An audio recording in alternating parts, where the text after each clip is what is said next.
Тэр хэмжээнд бэлтгэдэх вэ юм аа. Зарим хүмүүс би зүгээр залбирдаг хэмжээнд бэлтгэж болохгүй юу? Би сүмээ таслахгүй хэмжээнд явдаг байхад болчихгүй юу? Тэр хэмжээ биш юм аа. Өнөөдөр яг хамт тэр хэмжээнд бэлтгэдэх вэ гэдгийг 13 дахь эшлэлээр ялангуяа хэлж өгсөн байна. 13 дахь эшлэлийг харлаа. Бид бүгд итгэхгүй ба Бурхны хүүг мэдхгүй дор нэгдэж хүртлээ. Төлөвсөн хүн бортлоо. Христийн дүүрэг чанарын хэмжээнд хүртлээ ингэх ажээ. Тэр хэмжээнд бэлтгэдэг гэсэн асуултан дээр Илж Паул үгэндээ тодорхой хэлж өгсөн байна. Итгэх үү ба Бурхны хүүг мэдэх хүү дор нэгдэх хүртлээ. Өөрөөр хэлбэл хэр хэмжээгээр итгэж байгаа вэ? Тэр хэмжээгээр мэддэг байх маань. Хэр хэмжээгээр мэдэж байгаа вэ? Тэр хэмжээгээр бас итгэж байгаа маань. Хэрэг бид мэдхгүй итгэхвэл мухар сүнсэг болж хувь. Бид Христэд мухарлан итгэдэг хүмүүс биш юм. Бид Христийн талаар мэдхгүйгээр бид түүнд итгэж байна гэдэг бол яг мухар сүнсэг буюу христчин мухар сүнсэг болж хувь. Өнөөдөр чуулган дотор христчин мухар сүнсэг дөнгөд маш их байна. Юм болонгоо залбир гэдэг хүмүүс байна. Гэхдээ би залбирлыг муулж байгаа юм шүү. Зүгээр л арга хэмжээ авахгүйгээр залбирлаа хамаг шийдвэрээ чигдэг хүмүүс байна. Учиргүй хүмүүсийн гэрчлэлийг сонсох юм бол дандаа сайн сайхан гэрчлэлүүд байгаа. Ажилд бүтсэн, амжилт олсон. Тэгвэл ажилд бүтлгүүдсэн, амжилт олоогүй нь Бурхны ивэлийг аваагүй гэсэн үг юм байна. Бурхан үргэлж бидэнд ивэлийг өгдөг биш. Нөгөө талаар нь цахилгаажуулалтыг өгдөг, бүтлгүүдлийг зөвшөөрдөг юм. Тэр бид мэдхгүйгээр итгэх нь аюултай юм. Тиймээс өнөөдөр үгэнд хэлэхдээ бид хэр хэмжээгээр итгэж байна, тэр хэмжээгээр мэдэх. Тэр мэдж байгаа хэмжээгээр бас яаж чадах? Итгэж чадах юм байна. Зарим нэгэн хүмүүс Бурхны талаар маш сайн мэддэг хүмүүс байна. Тэгсэн юм итгэдэггүй хүмүүс. Бурхан бол өгнө гэдгийг мэддэг хэрнээ түүнээс гуйдаг. Бурханд өргөл өргөх үед тэр бурхан үргэлж биднийг хангадаг юм аа. Бурхан хангадаг учраас бид өргөдөг юм аа. Бид мэддэг хэрнээ тэр хэмжээгээр итгэж чаддаг. Өнөөдөр өргөлөө өргөчих юм бол өөрөө хоосон хончих гээд байгаа юм шиг сандаг хүмүүс зөнд байгаа. Үнэн дээр бид мэдэхгүй учраас итгэж чадахгүй нь олон. Би заримдаа эзэнд эргэлздэг зүйлсүүд байгаа. Гэхдээ байсан гэж ярих хэрэгтэй байна. Библийн сургуульд суралцж байгаа хугацаанд Бурхан талаар мэдээд ирэхлээр энэ чинь юм байна. Тэр хэмжээр итгэж чадаж байгаа юм байна. Тэгэхээр та хэр хэмжээр Бурханы талаар мэдэн тэр хэмжээр итгэх боломжтой. Гэхдээ хэр хэмжээр мэдж байгаа нь таны тэр хэмжээр итгэж байгаа гэсэн үг биш юм шүү гэдгийг бас тохиол бодох хэрэгтэй юм байна. Бид итгэхгүй ба мэдхгүй хүртэл нэгдэх хэрэгтэй. Хангалттай хэмжээнд мэдж тийхүү эзэн итгэж чадахын тулд бэлтгэх хэрэгтэй юм байна. Юугүйгээр бид бэлгийнхаа дагуу үйлчлэнэ биш юм байна. Эхлээд энэ хэмжээгээр мэдэх ёстой, тэр хэмжээгээр яах ёстой? Итгэх ёстой. Их хэмжээгээр итгэх ёстой, итгэж байгаа хэмжээгээр мэдэх ёстой юм байна. Цаашаа 2 дугаар шатан дээр хэлэхдээ юу гэж хэлв? Төлөвсөн хүн болтлоо гэж.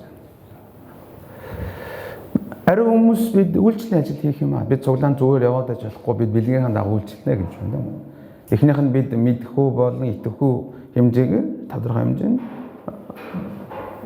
бэлтгэх ёстой бол дараагийнх нь төлөвсөн хүн болох ёстой маа гэж хэлж байна. Итгэлийн хувьд нь төлөвсөн хүн болох шаардлагатай гэсэн юм.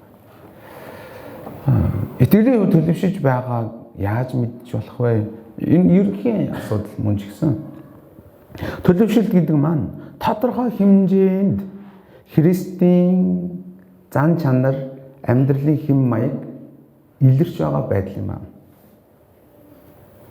Тодорхой хэмжээнд миний амьдралаас Христийн зан чанар, амьдралын хэм маяг илэрч харагдаж ирж байгаа байдал гэсэн үг. Төлөвшөлт гэдэг энэ үг зөвхөн чуулганд хамагддгаар тодорхойлогдохгүй шүү дээ. Төлөвшөлт гэдэг яг үндэ энэ үг маань хийх хүсэхгүй байсан ч хийх ёстой зүйлээ хийж чаддаг байдлаар илэрж байгаа юм. Төлөвшөж байгаа гэж байна. Дахин хэлэх юм бол хийх хүсэхгүй байсан ч гэсэн хийх ёстой юмаа хийж чадж байгаа байдал юм.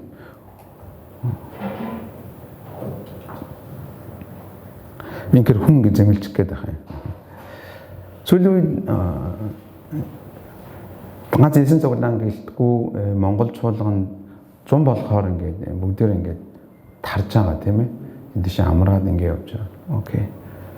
Уусаа Монгол хүний онцлог нүүдэлчин соёл жилдээ нэг салхин гарахгүй бол байж чадахгүй гэдэг ойлгож байгаа. Тэглээгийн хамаг итгэлийн амьдралаа нураагаач болохгүй юм. Христч хүмүүсээ эзний өдрийн цуглаан гэдэг бол төлөвшлийн хамгийн анхдагч илрэл юм. Бид эзний өдрийн цуглаанд хамрагдаж чадахгүй байна гэдэг бол төлөвшөх болоогүй байна гэсэн үг. Тэгэхээр бидний эзний өдөр тассан хүмүүс сэтгэлээр оноор ганц хоёр онцгой ажил ийм юм гэдэг ойлгож байгаа ч гэсэн. Гэтэ энэ нь 2000 жилийн турш Христ дэлхийд ирээдээс одсон цагаас хойш чуулганы ариун уламжлал юм. Христч хүмүүнд бол юм гарагт чуулдаг, Бурхандаа хүндэтгэл мөргөл өргөдөг юм аа. Энэ төлөвшлийн энгийн хэлбэр гэсэн үг шүү дээ. Энэ бол Христ гэж хүмүүсийн хувьд бол хүрд юм аа. Хүрд чэжлэгтэй адилхан эзний өдрийн цуглаан юм аа. Тэглээгээд эзний өдөр хүн өгч үргэлдээд ч юм уу ажил төрөл болцсон байхад эзний өдөр сахнаа гэхгүй гэсэн үг л дээ. Хэдий ерөнхий байдлаар энэ маш чухал зүйл юм аа. Зарим хүмүүс зохицуулж чадах ажлаа зохицуулж чадахгүй байна. Төлөвшөх хөтлөө. Чимээгүй цаг гэсэн төлөвшөлтэй маш том илэрл юм. Өглөө бүр эзэн бурхан цаг гарган түнтэй нөхөрлөнө гэдэг бол төлөвшөлт шаардж байгаа ажил юм. Тэм үгүй юу? Би энэ гараа өргүүлмээр өдөрт хитэн чинь хэдэн 7 хэдэн удаа ч юм уу хийж байна.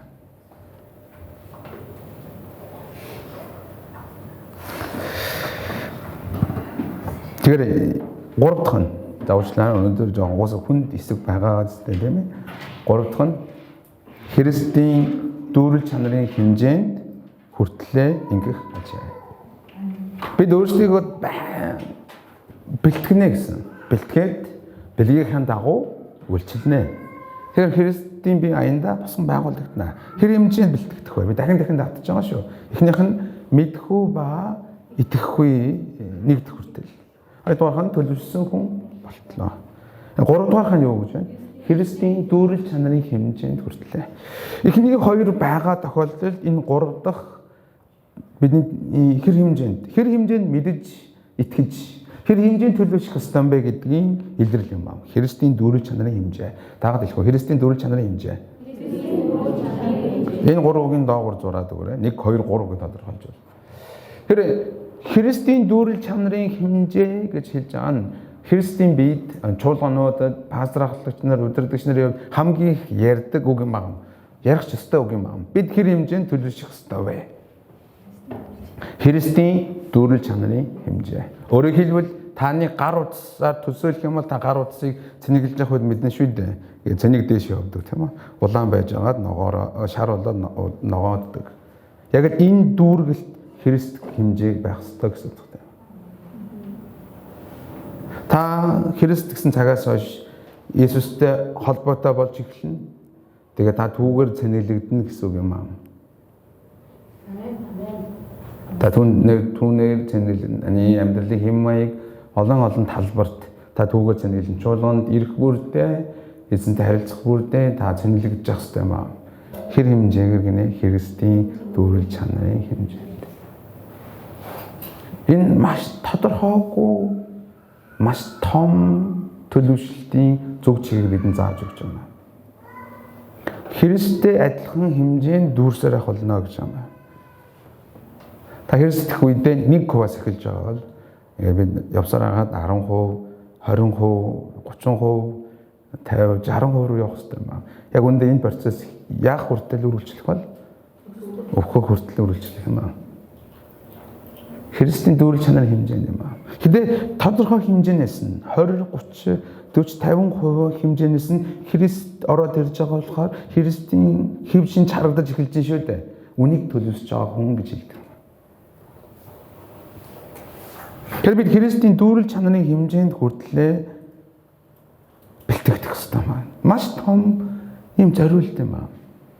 Нэгэн пастраас яг энэ талаар их хамгийн их ярьдаг нэгэн Солонгос Уканим гэдэг пастор байдаг байхгүй.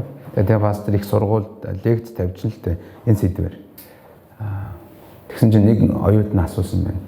Тэгээ пастраа Христийн дүүрэл чанарын хэмжээнд хүртлээ өснө гэдэг нь ойлгож байгаа ч гэсэн бидний амьдрал дээр энэ боломжтой юу гэж асуусан байна. Пастрын хариулт байсан мөглөө. Эдийн боломжтой боломжгүй байснаас үл хамааран Бурхан Аав үүнийг хүсдэг юм аа гэж.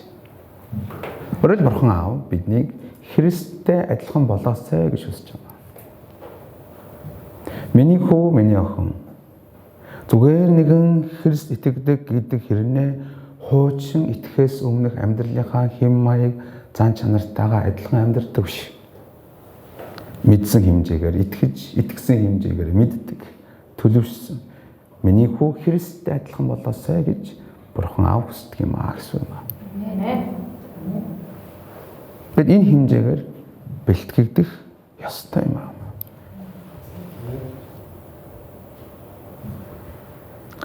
Гэхдээ харамсалтай нь цаг хугацаа өнгөрөх тусам энэ дүүрэл чанарын хэмжээ нэмэгдэх ёстой байдал улам илүү унж байгаа тохиолдол олон байна. Биднийг юу Христийн дүүрэл чанарын хэмжээнд хүргэж чадахгүй гэхлээр өдөр бүрийн тогтмол хийж байгаа 7 хоног болон тогтмол хийж байгаа тэрхүү дадлага, сургуулил, зуршил, тадал юм аа. Олимпийн тамирчдыг харах юм бол ялангуяа тэр мөнгө авсан тамирчин маань хэлсэн үгийг сонссон байх тийм ээ. Маш их хичээл зүтгэл маань өөрөөрөө л их бахарх хичээл зүтгэл маань хоосон байсангүй гэж утгаа ярьсан шүү дээ. Тэрийг тэнд хүрэхийн тулд өдөр бүрийн тасралдаггүй дургу хурж исэн ч дуртай байж исэн тогтмол хийж байгаа дасгал хөдөлгөөн бэлтгэл. Христийн дүүрэл чанарын хэмжээнд хүрэхийн тулд яг л адилхан итгэлийн амьдралын дадал зуршил тогтмол хэмжээнд энэ төлөвшөлтөнд хүрэгдэг. Энэ Христийн дүүрэл чанарын хэмжээнд заримдаа сэтгэл хөдлөхөөр гой байгаад ирэхээр нэг дэшээ яваад би алаад өгнө гэж буцаж унаад би амьдрал юм болчлоо дахиад гой байлаа тийм байна. Энэ амьдралын хэм маяг хизээж Христийн дүүрэл чанарын хэмжээнд хүрэхгүй таныг төлөвшүүлэхгүй өдөр бүр тогтмол 7 хоногоос 7 хоног бүр алхаж байгаа алхам юм аа. Энэ гурван үг том чухал юм аа. Энэ хоёр бидний бэлтгэгдэх ёстой эзэн Бурханаас бидэнд тавьсан стандарт юм аа. Зарим хүмүүс уус энэ хэмжээнд хүрэхгүй явсаар байгаа энэ насыг барж магадгүй бол зарим нь маш богино хугацаанд ч гэсэн энийг хүрэх боломжтой юм аа. Зарим хүмүүс энэ хэмжээнд хүрээд буцаад уналтанд орох бол зарим нэг хүмүүс аажмаар энэ хэмжээнд хүрсээр авах бол хүн болгоны зам харилцан адилгүй байгч эзэн Бурхан энэ хэмжээнд бэлтгэдээсэй гэж хүсэж байгаа юм аа. Яг үүндээ Христийн дүүрэл чанарын хэмжээг энэ дархны пасторуудаас хамгийн их харж байна. Өчтөр аварчдаар дархны пасторуудын жилдээ нэг удаа хийдэг хэрэг хүндэтгэл мөргөл болсон байхгүй. Тэгээ бид нэг 40-50 удаа цугласан баха. Тэгээ нэг өдөр ингээд хамт байхад. Тэнд яг манай цуглааныхан бөөндөө юм болчихвол хичнээн гоё вэ гэж бодож байгаа. Яг үнэндээ энэ пасторуудын стандарт биш юм. Энэ бол бүх итгэж хүмүүсийн стандарт юм. Тийм багасаа гэж явж байна. Тийм учраас Илж Паул үргэлжлүүлэн энэ чухал учраас ийм зүйлд хүрэхийн төлөө үр дүн болгон ятгалгыг 14 дэх эшлээс хойш хэлж байгаа. 14 дэх эшлээс хойш шашнаал. Бид цаашид хүүхэд байхаа болж давлгаанд энд шидэгдэн аливаа номлын салхи хүмүүсийн овн их болон зал хай хуулдаа башир хараг дуудалгүй үннийг барьж ингэхдээ хайранд тэргүүд болох түмүүд Христэд бүх талаар өсгөөё. Амен. Тэгээ Паул уриалж байгаа. Саний энэ гурван хэмжүүрийг хараа жоохон өөрөөр илэрхийлэн хэлэхдээ бид цаашид хүүхэд байхаа болёо юм. Өөрөөр хэлбэл мэдээд итгээд төлөвшөд Христийн дүүрэл чанарын хэмжээнд зориод ирвэл цаашид юу байхаа болно? Хүүхэд байхаа болно гэж.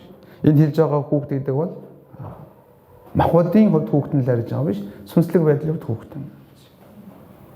Хүүхэд байхаа болио юм аа. Анх Христэд бид бүгд итгэлийн хувьд ямар хүн байдаг гэсэн үг лээ? Хүүхэд байна юм аа. Тэгвэл хүүхэд хүнд байдаг онцлог нь юу вэ гэхээр давлгаанд энд тэн шидэгдэн гэж. Тэнд нэг гоё семинар болж ийн, энд нэг гоё тим юм болж ийн, энэ хүн тэгж ийн тэгэнгүүт нь савлж гүгээд байдаг юм. Тань тийм хүмүүс мэдэн тийм үү? Альва номлын салхи гоё номлол дагаж гүйдэг хүмүүс үндэ байдаг шүү дээ. Тэг тухайн үед ийм хим хуурамч багш нар байдаг гэсэн. Тухайн үед Эфест ямар уламжлал байсан бэ гэхээр хин гоё одоо илтгэл тавина. Тэр юм хүмүүс шуурч тэм хүмүүс ингээд хандив өгж тэр хүн тэрнгээр хоолоо олж иддэг байсан. Тийм соёл байсан.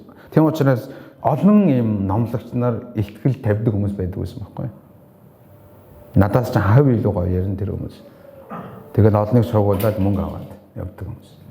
Харин Илч Паул ийм юм зүйлсэнд тугдахгүй байяам. Цаашаа хүмүүсийн овон их болон залхаа хувилдааны баширгагдад тугдалгүй. Өөрөөр хэлбэл балчир байна гэдэг маань эдгэр зүйлсүүдээр тугдана л гэсэн юм. Тэнд гоё бизнесийн арга байна. Тэнд гоё тим юм байна. Энэ гоё юм байна гэнгүүт тэрийг дагаж гүнэ л гэсэн юм. Тэр нь яг зөв үү, буруу юу, үнэн үү, худлаа юу мэдэхгүй гэсэн. Амьдрал нь өөрийн гэсэн зүг шиг байхгүй. Сайн сүүлийн үеийн гоё гэсэн болгоныг дагна гэсэн юм аа. За дуугаж болно. Харин хүүхэд байхаа болоод ингэж тугдахгүйгээр 17 дугаар эшлэлээр яа.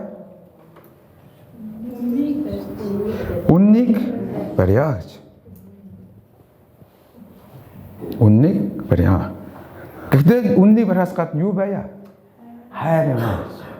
Дагалгүй үнэн ба хайр. Үнэн ба хайр. Хайр ба үнэн. Энэ хоёр үргэлж хамт байх хэрэгтэй юм байна зүйл. Үнэн гэдэг бол зөв шудраг үнний талаар ярьдаг байна. Хайр бол үннийг барьсны нэг илрэл байж хэрэгтэй байна.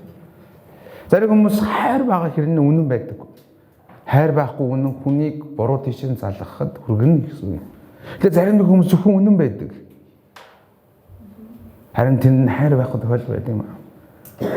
Харин бид үннийг баринга хайранд тэргүүн Христэд бүх талаар өсгөө юм. Өөрөөр дагалдах үннийг бариад хайранд явбал Христэд өсөх боломжтой юм аа. Өөрөөр бид чимээ үзэх хийж байна гэдэг маань юу барьж гэнэ гэсэн үг. Үннийг барьж гэнэ л гэсэн үг шүү дээ. Бид итгэлийн ахын дүүстэй нөхөрлж гэнэ гэдэг маань юунд дотор алхаж гэнэ гэсэн үг үү? Хайр дотор алхаж гэнэ гэсэн шүү дээ. Бод жижигхэн илэрлүүд нь. Тэр бүх талаар түнөөд өсцгөө юм. Христийн дүүрэл чанарын хэмжээнд хүрнэ гэдэг үгийг Илч Паул арай өөрөөр хэлэхдээ Христэд бүх талаар өсөё гэж байна. Зүгээр нэгэн номлол биш. Бодод ажил амьдрал болох ёстой зүйл юм байна шүү. Тун хүндөг гэсэн ирнэ том чухал үг юм. 16 дугаар эшлэл уншаад дуусгана. Хэсэг нэг бүрийн зохистой үйл ажиллагааны дагуу холбоос болгоноор холбогдож байдаг зүйлээр хамтдаа холбогдсон нийлж буй бүхэлдээ Христийн хайраар өөрийгөө босгон байгуулахын тулд биеийн өсөлтийг бий болгодог. Амен. Уншаад нэг удаа уншаад шууд ойлгохдохооргүй байгаа. Тун ойлгомжгүй өгүүлбэрүүд нийлсэн байна. Энэ товчхонд хэлэх юм бол хэсэг тус бүрийн цогцолтой үйл ажиллагаа болоод холбоос болгоныг холбож байгаа зүйлээр бие нийлэхдээ аяндаа биеийн өсөлтийг бий болгодог юм аа гэсэн. Энэ нь юу гэсэн үг гэхээр Христийн бие өөрийгөө босгон байгуулдаг гэсэн. Христийн чуулган өөрийгөө босгож хийдэг юм аа гэсэн. Харин хөө босгон байгуулах хоёр зүйл чухал байна. Эхнийх нь хэсэг тус бүрийн цогцтой үйл ажиллагаа байх ёстой гэж. Энэ нь арай өөр библиуд дээр үгж орчуулдаг гэхэлэр эргэтэн тус бүрийн цогцтой үйл ажиллагаа гэж бас орчуулдаг юм. Та энэ би нэг хэсэг шүү дээ. Саналыг байгаа ч тийм.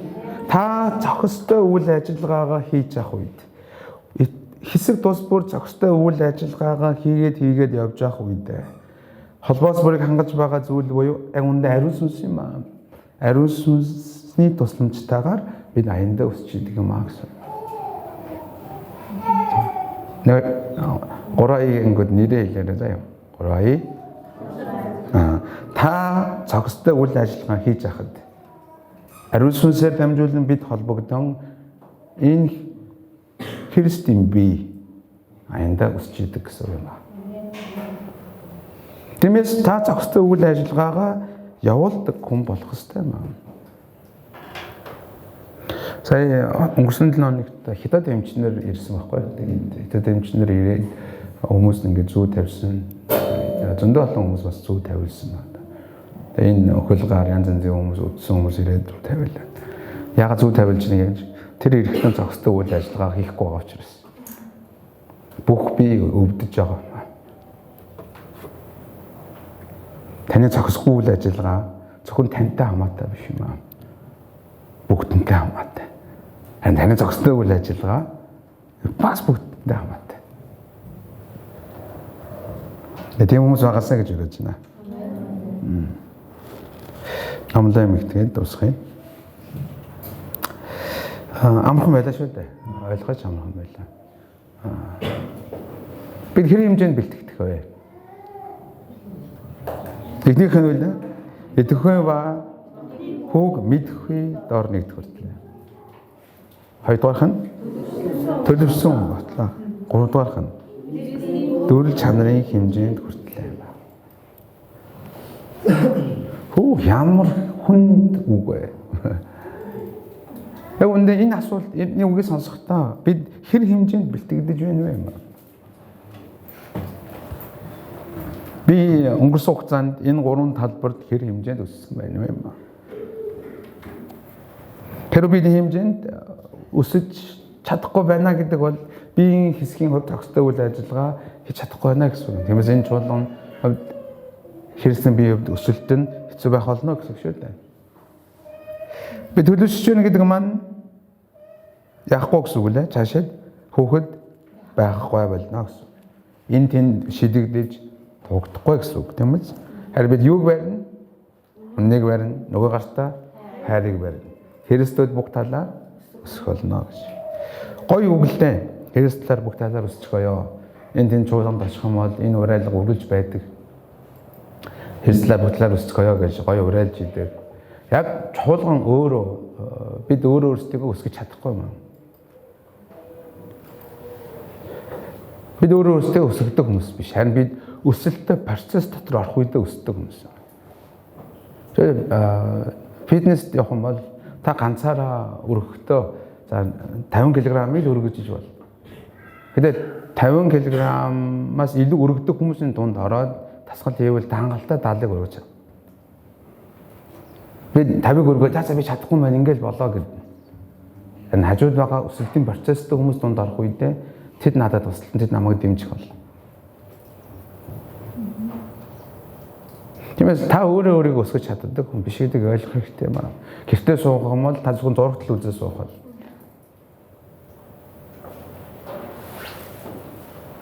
Та бид угаасаа л гэм чанартай хүмүүс зүгээр суувал зав хайвал завхааргал хүмүүс.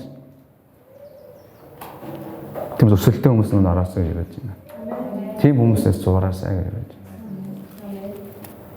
Өөрөөсөө нэг алхам урд явж байгаа хүмүүстэй айлс нөхөрлөж хоёр алхам хойно байгаа хүмүүсийг чирдэг хүмүүс байгаасаа гэж байна.